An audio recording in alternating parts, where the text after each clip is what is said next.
He is our God. And I'm glad this morning.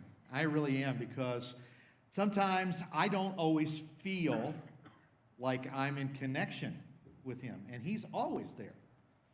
And I don't know about you. Have you ever played peekaboo with a baby? How many of you have ever played peekaboo with a baby? And the baby's always so excited. Courtney, she sings up here. She was up here this morning. And she got this little girl that is just unbelievable. I love to play peekaboo with her, whatever. And it doesn't matter what. She is always smiling. She always has this way of she sees everything that's going on around her. And it's amazing. And I love, to play peekaboo with her, because then when she sees you, or when she sees me, she just brightens up, and smiles and laughs. I love that. That just makes my day when I see that, when I'm seen by her. So have you ever asked the question maybe of maybe the people around you, or maybe even of God, can you see me? Can you see me? I think a lot of us want to know that we're seen, that people know what we're going through. Sometimes we aren't the greatest at letting people know, are we? We may be going through a whole list of things, things that would be difficult and hard. Things like maybe some of these, being abandoned maybe, or betrayed, or maybe isolated, or unimportant. You just feel like you're that, or you feel hopeless. And it just feels as if you don't know where to go or where to turn.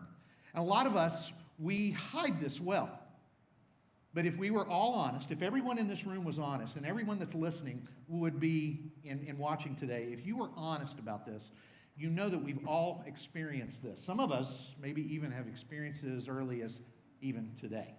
Why? Because we feel like we've been abandoned, betrayed, isolated, for whatever reasons. We're, in our own minds, have believed a lie that we're unimportant, or that we feel hopeless.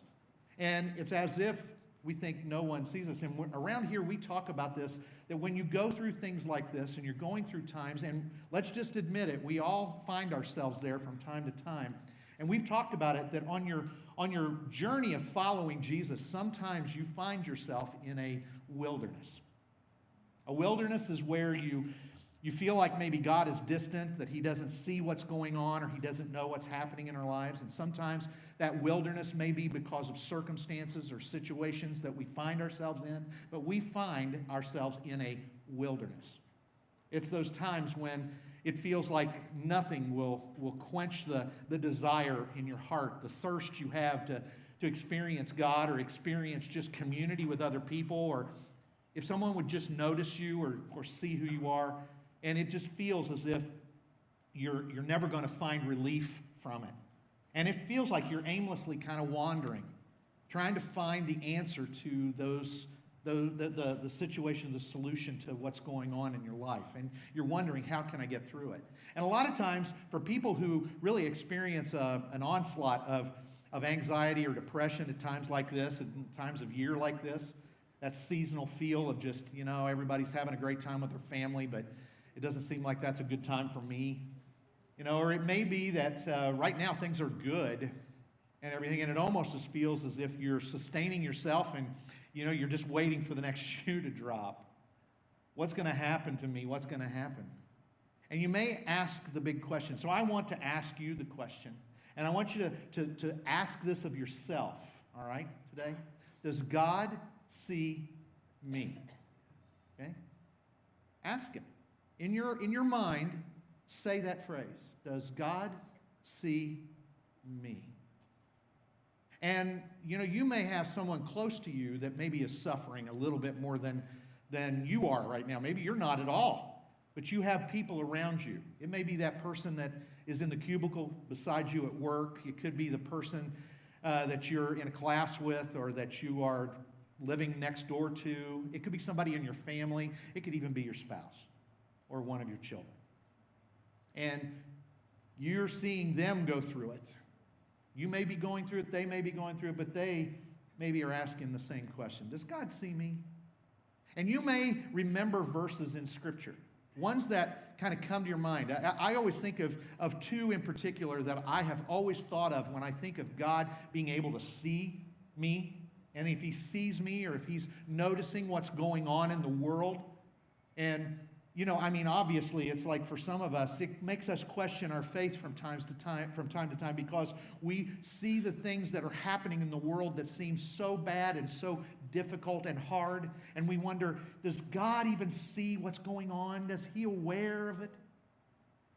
There's a verse in Proverbs chapter 15 that says this: the eyes of the Lord are everywhere, keeping watch on the wicked and the good. Always watching and seeing, no matter what's happening.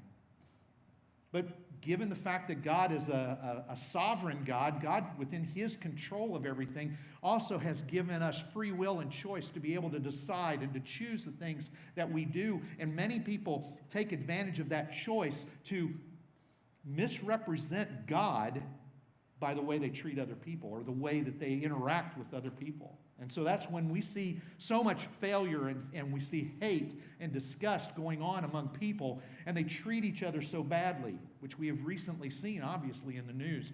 You see those kind of things and you wonder, how could this be the case? Doesn't God see it? Oh, yes, he sees it. But giving us the free will to choose and the decision that we can make on our own, it makes it difficult to understand. Why would he do that? You see, it makes us wonder, does God see each one of us? Or does he just see groups of people? But I believe that God sees every one of us intimately from the time we even had a spark of life in us. And if you go to Psalm 139, and I love this verse, it's one of the verses that I think helps us understand why it's so important to value life, because God is the giver of life. And you have to value life right from the get-go, right from the beginning. And he says, and the psalmist, he's writing this, he says, your eyes saw my unformed body. All the days ordained for me were written in your book before one of them came to be. God knows in his sovereignty each one of us. He knows the days we're going to live. He knows all of those things about it. But how is it that these things keep coming up in my life and cause me to question? Why doesn't it feel like he's there? Why does it feel like he's abandoned me or forgotten me or whatever, isolated me? I just don't know if I can feel that. Let me just tell you something. Today, my hope is that by the time we finish today, that you realize that sometimes part of it is our responsibility of how we connect with God, but God is always there. I don't want anyone to leave this building today not knowing the fact that God is always there. So when we see this and we do it, it made me think of a story from Genesis, and I want to give you the background of it first. It starts out that Abraham, if you remember the story of Abraham and Sarah, God had promised Abraham that he would be a man who would have many children, who would bless all nations, because from him would come the deliverer, the Messiah. And so this was a great hope, and Abraham was so excited. God had called Abraham to become a nation of his own, a special nation, and a chosen people who would then, from them would come the Messiah, the one who would save us from our sins. And so all of this was a part of God's plan. And he promises Abraham, listen, you're going to have a son, and you're going to have this son, and this son will be the one who will then carry on the legacy, and through his line and through your line will come the Messiah. And so Abraham was married to a woman by the name of Sarah. And they began to get up in age, and they hadn't had a child yet. And they kept clinging to this hope and this promise that they were going to have this child that God promised, but they were getting well up into their 80s and still no child. Oh my, what a worry, right? I mean, you're thinking to yourself, God, are you ever going to do that? I mean, I know you promised. Have you ever read the Bible and think, wow, yeah, those promises are great. It seems like it works for other people, but it never happens for me? You ever gotten to that point? And so Sarah and Abraham, they kind of got to that point. Matter of fact, Sarah, even so much so that she had an Egyptian slave girl that worked for her. And so what she did was she said, Abraham, I think you need to marry her, and I think you should have children with her, because obviously she's younger, she's going to be able to have a child, and God promised, and it hasn't happened, and it doesn't look like it's going to. So, God, please, will you do something in my life, do something here, and give us a child through this woman. Her name was Hagar. And so, Abraham doesn't say much about his reaction to this, but he seemed to jump into the idea with Sarah as much as she did and said, all right, we'll do it. He marries her. He goes and takes her as his wife. They sleep together. He finds himself then now going to be a father through Hagar, and a young boy is born. They give his name Ishmael, is his name. And we pick up this story here after a period of time of having this child around. Sarah begins to get a little jealous of Hagar. She begins to have a resentment for Hagar because in this, she was unable to fulfill God's promise. But maybe she and Abraham got ahead of it a little bit, got out ahead and tried to solve the situation that they thought God had promised, but they didn't see the promise coming, so they thought they had to solve it for God because God wasn't doing a good enough job. So here's what happens. Sarah gets so angry at Hagar that she just can't stomach having her around anymore, and she starts to mistreat her and say bad things to her. She doesn't treat her like a responsible person does. She treated her badly. She didn't treat Ishmael as if he was going to be this one they had hoped for and prayed for. Actually, they started treating him badly. And Abraham, I don't know whether Abraham was just a passive kind of guy that just never spoke up, but he definitely didn't take ownership or leadership of this. He actually sided with Sarah and sent Hagar out. And Hagar was like, I can't do this anymore. The circumstances were awful. Can you imagine being asked to marry this guy? And yes, please don't get the idea that in the Bible God condones multiple marriages. That's not what was going on here. This was Sarah and Abraham deciding what they wanted to do. And remember, this was not a girl who was part of their family or whatever. This was an Egyptian girl from a different country, different formulation of what she believed about who God was, all of that. And so Hagar picks up Ishmael and they start off to leave, probably to go back to her homeland, given the description of where we find this story happening. Probably on her way back, and so this is what happens. We find it here. The angel of the Lord found Hagar near a spring in the desert. It was the spring that is beside the road to Shur.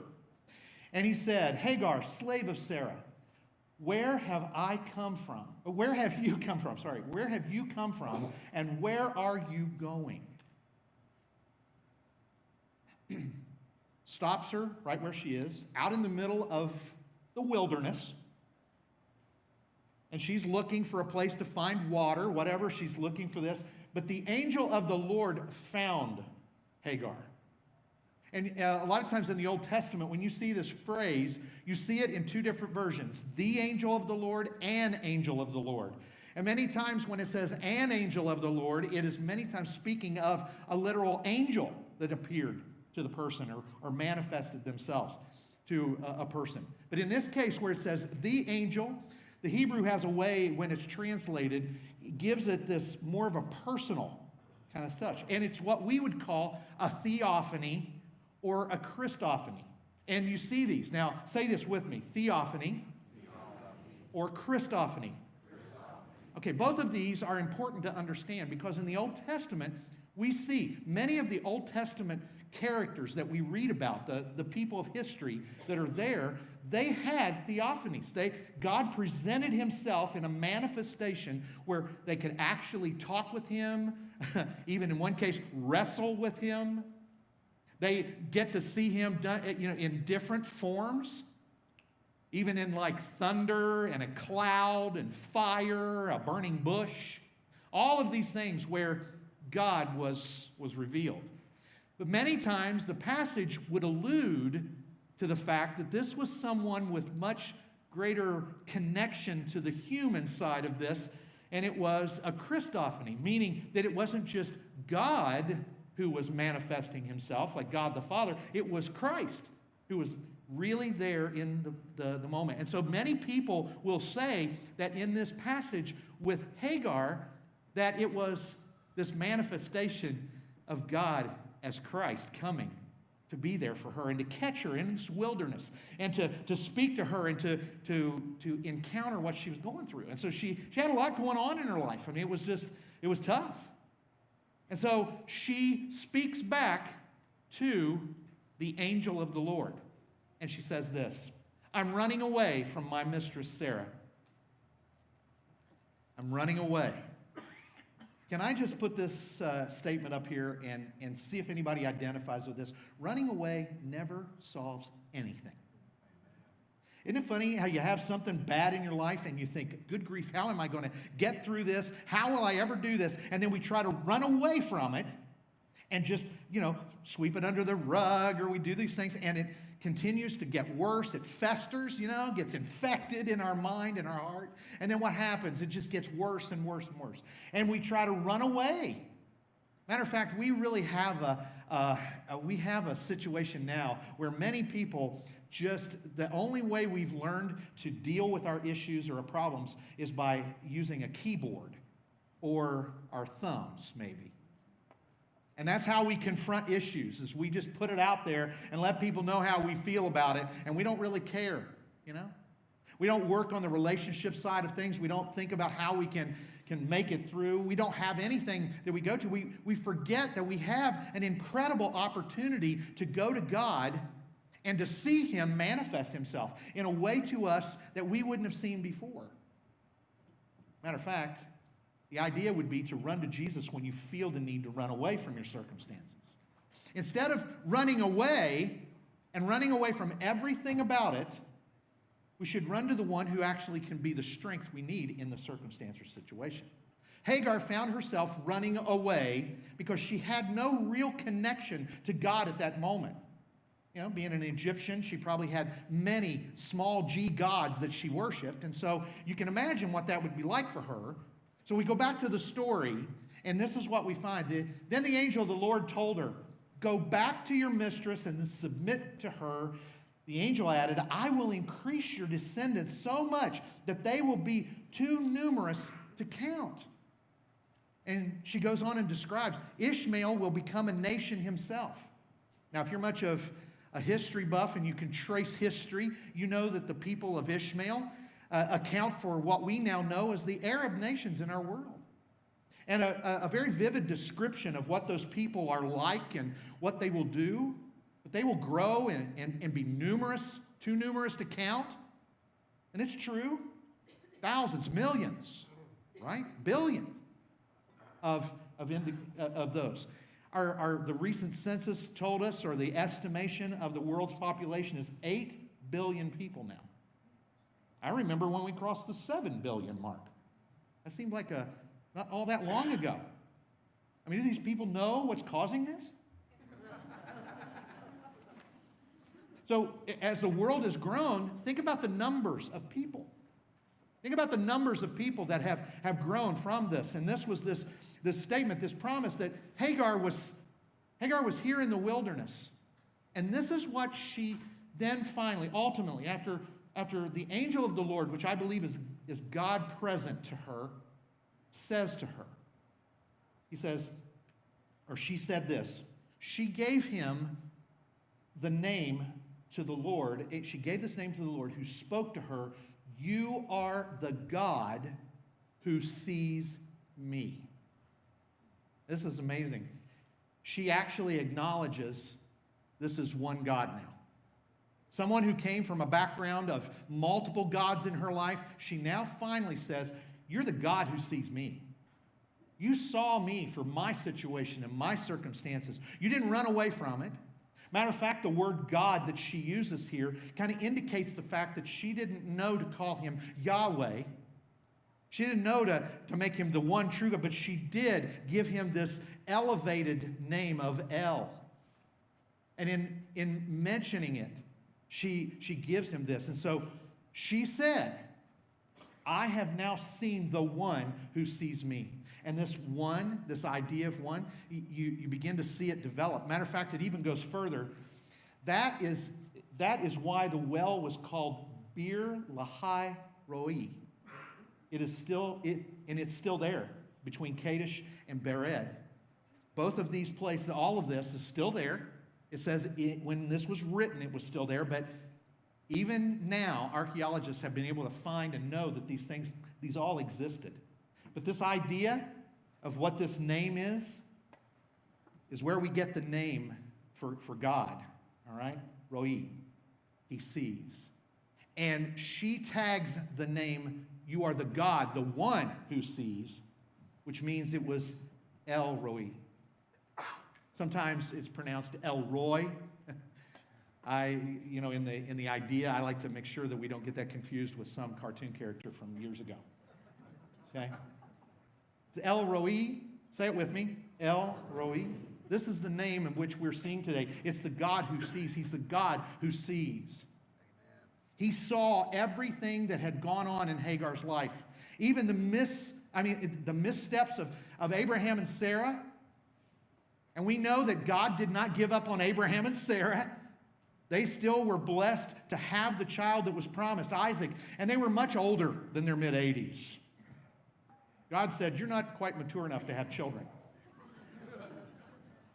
So he waited until they were in their 90s, late 90s, to be able to have a child. Anybody here in their 90s today? Never mind, okay? Imagine chasing a toddler around, okay? If God is the one who sees, then remember this. God saw her when she felt abandoned and betrayed. He saw everything about that. Now that story, that account of history that happened there relates very closely to one that happened in the life of Jesus. When Jesus, the ultimate Christophany, came to this earth, God manifested himself in flesh, became a man. He was born. We'll celebrate that in a month, right? We'll celebrate that just about a month from now. We'll celebrate Christmas. And as we do, we celebrate that final and ultimate Christophany when Jesus presented himself as human. He came here, God in the flesh, unable to sin because he was God, but able to die because he had human flesh. And this is amazing to me. If God can see all of that about us, I want you to see what Jesus then saw. If this is not very much a parallel of it. Let's go to John. John chapter 4, Jesus encounters a woman. Remember Hagar?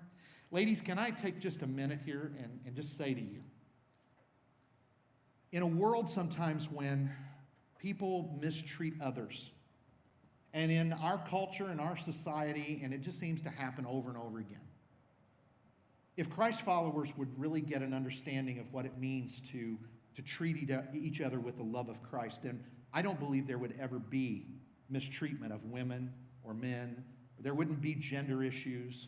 If people understood exactly what that would look like, people wouldn't be grasping and trying to identify themselves and trying to find identity when it's so confusing. If we were to follow the pattern of Jesus and how he treated every person with respect, with love, and with care, and saw them for who they were. Look at how he saw this person. Jesus is going through a part of the country where they wouldn't normally have traveled. Samaria was the place.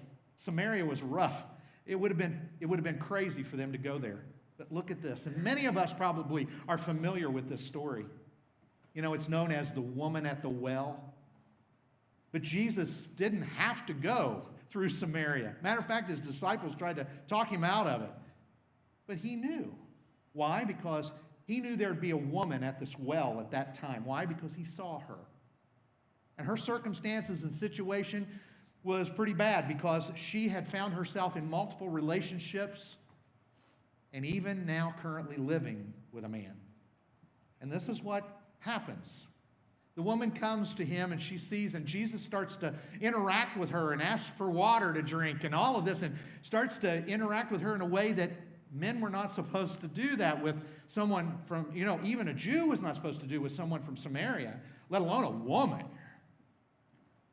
this is what Jesus did. Sir, and she said this to him, Sir, the woman said, I can see that you are a prophet.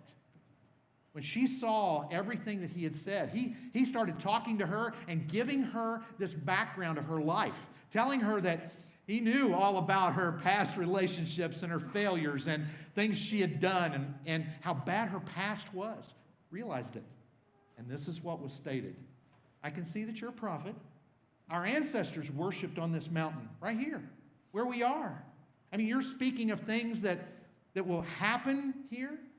You're speaking of times Jesus had given her some indication that in the future, there was going to be a time when they would all be there together, worshiping God and worshiping together. There wouldn't be the separation of Samaria and Jews or any nation at that point. And she said, our ancestors worshiped on this mountain, but you Jews claim that the place where we must worship is in Jerusalem. She was getting hung up on what other people had said. See, that was kind of the restriction. And the Samaritans, they had split away and they were having trouble. And there's so much history, rich history of where the Samaritans really came from. And if we were to look at it, we would find that it goes all the way back to the birth of Ishmael.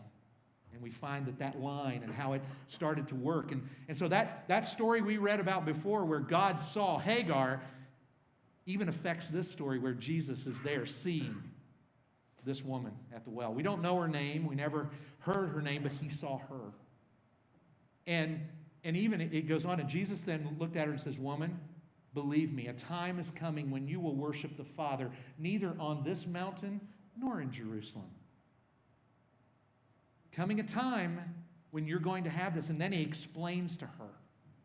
Yes, it comes through the Jews because that's where the Messiah came from, but it's going to unify everyone around the fact that there's one God, the one who sees us, the one who knows us.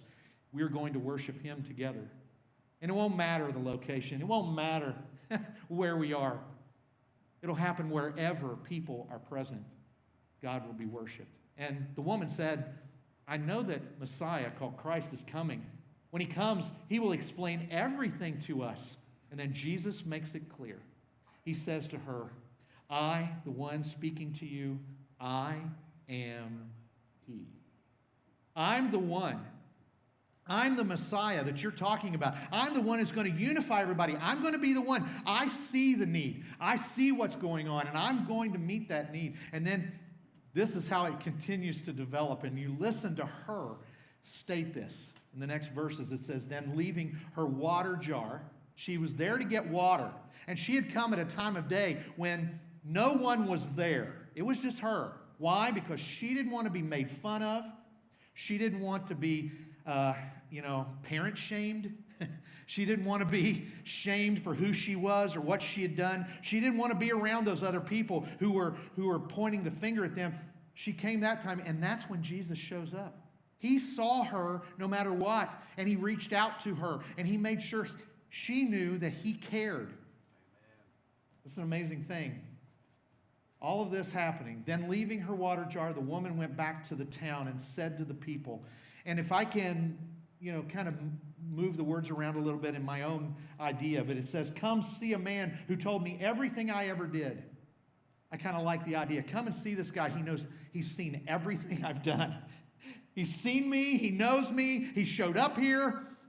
He's come to me in my circumstances and in my isolation and in my abandonment and in my hopelessness. He showed up right here. He saw me. And she says, could this be the Messiah? They came out of the town and made their way toward him. Let me tell you, you know what happened after this? So many of them trusted Jesus to be the Messiah.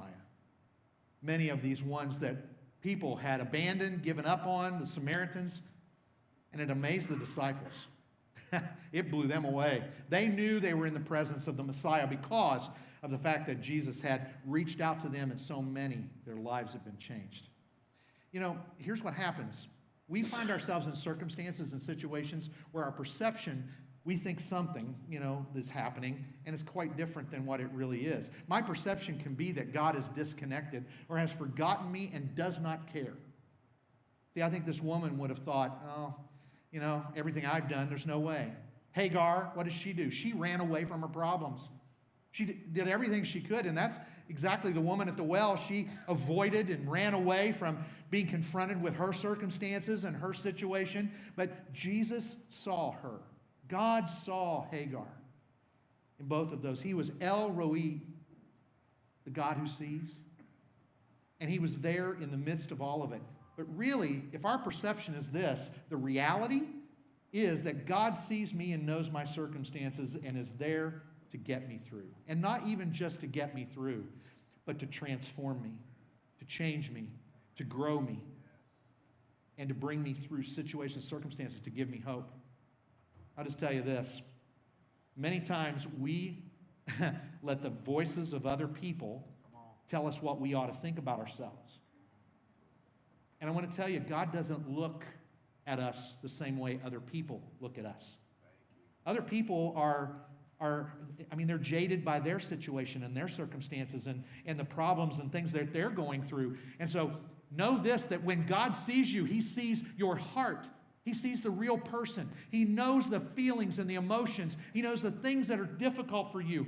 And in 1 Samuel chapter 16, I love this, where just wondering, they were comparing some people there, and it's amazing. Samuel had to be reminded that God doesn't look at the things that people are looking at. And he spoke this of those around him, but he spoke this of David. It says, the Lord does not look at the things people look at. The Lord, that's Yahweh. The Lord, the one true, almighty God, he doesn't look at us the way people do. You know why? Because they're not Yahweh. We're not Yahweh. So when I look at someone and evaluate them or look at them, that doesn't matter. People look at the outward appearance. They look at how we look and what we've got and how well we're doing, and we make evaluations based on that. But the Lord, what's he do? What's the word? Looks at the heart. He sees the heart. Let me just tell you this. Sometimes we get into this situation where we blame God. God's not to blame for your circumstances, okay? It's life. It's what's going on around you. But God can be and is. And you can say this for yourself. God is my guide and hope through my circumstances. When I don't think he sees me, when I think I'm abandoned, when I think I'm hopeless, when I think I don't have anything going for me, when I'm in a wilderness, when I know that it feels like God has completely forgotten that I exist, he still sees us. I want to remind you of something very, very important. This is a statement that James said, and I want everyone to see this, because this is so important. Many of us see God as being so distant and far away that we have to pursue him. But God, his whole plan is to pursue us. God is always after us. God is always much closer than we ever think he is sometimes. And we many times will think he's abandoned us or forgotten, but God is near. God is close. God is not far away. God sees what you're going through. He knows what's happening. This verse means a lot to me. It has meant a lot to me in my life, time and time again, where I try to get ahead of God, fix the circumstance, kind of get into that mode of Abraham and Sarah. Or I can remember times when I have felt like I've been isolated and hurt and I don't want to confront it anymore and I just run away. Sometimes I want to hide like the woman at the well, and I don't want anyone to know the circumstances or the things that I'm going through or have gone through in the past, and I want to hide it. All of that, God still sees, and God knows, and this is what the promise is. Come near to God, and he will, say it with me, come near to you. You can say it, come near to me. You'll come near to me. Wash your hands, you sinners, and purify your hearts, you double-minded. James goes on and on about what to do. Listen, set aside those things that have got a grip on your life and allow him to come near to you. He wants to. He's there pursuing you all the time. Matter of fact, many of the circumstances and situations you find yourself in, God is right there seeing it all, looking and saying, hey, I'm right here. I'm right here. I'm right here. You know the best way for you to know those things and to stay in touch with him? It's to have accountability with someone else who can actually help you and remind you to get into the Word of God and to read it. to talk to God and to pray about it. When you have someone else that is helping you through that, that is what's critical to be able to make it through. And so if you're just even exploring faith or you're new to the faith, you need to start out right away finding someone who can take you through that. And listen, all of us here, we find ourselves in a wilderness from time to time. It's kind of good when someone reaches out to us and says, hey, come with me, I'll show you the way out of this. Come on. Let me just tell you, running away never solves anything. So quit running away from the circumstances and the situations. Draw near to Him. Come near to God and He'll come near to you. It's a promise. A promise He will keep. Why? Because He sees you. He sees you, He sees me, He sees everything we're going through. And He doesn't give up. Run to Jesus when you feel the need to run away from your circumstances. He is El Roi. He sees us. Say it with me. El Roi. He sees me. Isn't that a great promise? I don't know what your circumstances are today. You might think that God doesn't see you, but He does. He sees everything about you.